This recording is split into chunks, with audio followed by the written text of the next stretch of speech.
ये किस्सा है दो बहनों का, पूर्वी और रिया। पूर्वी अपनी छोटी बहन रिया का जब भी मौका मिले मजाक ही उड़ाती थी। रीजन कोई बड़ा होना जरूरी नहीं था। मेरी परफ्यूम क्यों यूज की, मेरे बुक्स क्यों टेबल से हटाए, तुम्हारा कुछ नहीं हो सकता, तुम मम्मी पापा की चमची हो से लेकर गेस्ट के सामने ये कहना कि रिया को तो पता ही नहीं कि आखिर उसका जन्म क्यों हुआ है। पूर्वी की इन बातों से रिया को बहुत बुरा लगता और इस वजह से वो उससे कुछ भी शेयर करने में 10 बार सोचती। वैसे रिया स्टडीज में अच्छी थी, हमेशा क्लास में टॉप 3 में उसका नाम ना हो ऐसा पॉसिबल नहीं था। हाँ, बुकवॉर्म होने की वजह से स्पोर्ट्स की बस स्पेलिंग आती थी उसे। मतलब स्पोर्ट्स ग्राउंड में वो तब जाती थी जब रिया का कोई मैच होता हो। पूर्वी वॉज अ बैडमिंटन चैंप। रिया की दोस्त बस उसकी डायरी थी। हर रोज का लेखा जोखा लिखकर उसका मन हल्का हो जाता था। बाकी जब कभी पूर्वी रिया से कुछ भी बोलती तो रिया ईयरफोन्स लगाकर म्यूजिक सुनने लगती।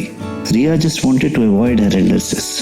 रिया को बस इंतजार था कि कब पूर्वी का 12th कंप्लीट हो और वो ग्रेजुएशन के लिए दिल्ली यूनिवर्सिटी चली जाए। पूर्वी को बैडमिंटन में ग्रोथ के लिए शहर बदलना जरूरी भी था। रिया 10th में थी and she wanted to stay in the same city. उसे अपना शहर चंडीगढ़ बेहद पसंद था और वो इसे छोड़ कहीं नहीं जाना चाहती थी। She was very happy in her life, पूरी तरह कंटेंट। पूर्वी और रिया की फैमिली में एक ट्रेडिशन था। हर साल पूरी फैमिली एक साथ कैंपिंग करने जाया करती थी। इंडोर रहने वाली रिया को ना चाहते हुए भी हर साल जाना पड़ता था। फैमिली ट्रेडिशन भला कैसे टूट सकता था। तो फाइनली एक लॉन्ग वीकेंड पर कपूर फैमिली गई कैंपिंग पे। कार पे बैठते ही पूर्वी ने रिया की खिंचाई शुरू कर दी। मम्मी, पता है आपको, रिया चंडीगढ़ में ही जिंदगी भर रहना चाहती है। दुनिया देखना ही नहीं है इसे। कुएं की मेढक है अपनी रिया। ऑल्दो मिसेस कपूर ने डिफेंड किया अपनी बेटी रिया को, लेकिन नाराज रिया ने फिर वही किया जो वो हमेशा पूर्वी को अवॉइड करने के लिए करती थी, अपने ईयरफोन्स लगाकर फुल वॉल्यूम में म्यूजिक सुनना। इस बार भी रिया ने यही किया, पर हाँ, जहन में ये ख्याल आया कि काश वो अकेली होती, उसकी कोई सिबलिंग नहीं होती। फिर फाइनली कैंपिंग वाली जगह आ गई।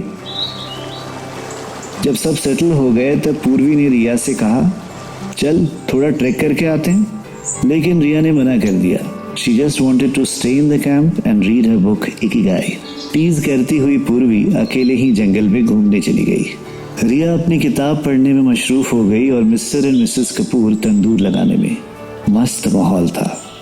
चिड़ियों की चर्पिंग के साथ साथ ठंडी हवा भी बह रही थी। कुछ देर बाद पूर्वी की चीख सुनाई दी। पूरी कपूर फैमिली चौंक गई कि आखिर क्या हुआ है। रिया ने कहा, कुछ नहीं हुआ होगा, बस यूं ही नाटक कर रही है पूर्वी।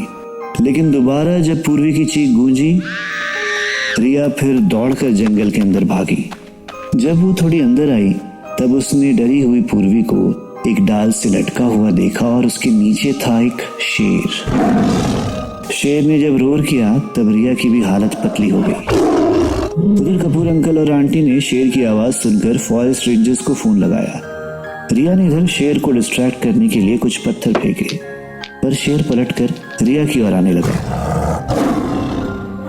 ये देखकर पूर्वी फौरन डाल छोड़कर शेर और रिया के बीच खड़ी हो गई। शेर ने फिर पूर्वी पर अटैक कर दिया और रिया बिना कुछ कहे देखती रह गई। तभी एक गोली की आवाज आई और शेर वहां से भाग निकला। दरअसल कपूर अंकल के साथ रेंजर्स आ गए थे। फिर पूर्वी को स्ट्रेचर में डालकर हॉस्पिटल की तरफ सभी रवाना हुए। एम्बुलेंस में अपनी सिस पूर्वी का हाथ थामे रिया मन ही मन में खुद को कोस रही थी कि आखिर मैंने ऐसा सोचा भी क्यों कि मैं अकेली होती तो अच्छा होता। I want my sister in my life. कुल आधे घंटे में एम्बुलेंस हॉस्पिटल पहुंचा। ट्रीटमेंट होने के 4 घंटे के बाद पूर्वी को होश आया। रिया पूर्वी को होश में देखकर खुशी के मारे रोने लगी। फिर 1 वीक हॉस्पिटलाइजेशन के बाद पूर्वी जब घर पहुंची तो गिल्ट रिडन रिया ने उससे कहा, पूर्वी, मुझसे बहुत बड़ी मिस्टेक हो गई है, काश मैंने ऐसा विश नहीं मांगा होता। रिया ने फिर दिल में की गई विश वाली बात पूर्वी को बता डाली। पूर्वी ने स्माइल पास की और कहा, इट्स ऑल राइट रिया, मैंने भी तुम्हें बहुत परेशान किया है ना, पर एक बात कह दूं, मैं तुम्हें कभी चने के झाड़ पे चढ़ने नहीं दे सकती। सभी तो तुम्हारी तारीफ करते फिरते हैं, मैं तो बस तुझे हवा में उड़ने से बचाती हूँ ताकि मेरी सिस्टर बातों से नहीं वाकई में जिंदगी में सक्सेसफुल हो। रिया की आंखें भर आई। तो ये था आज का किस्सा। फिर हाजिर होऊंगा एक नए किस्से के साथ। पसंद आया हो तो लाइक, शेयर और सब्सक्राइब करना ना भूलें।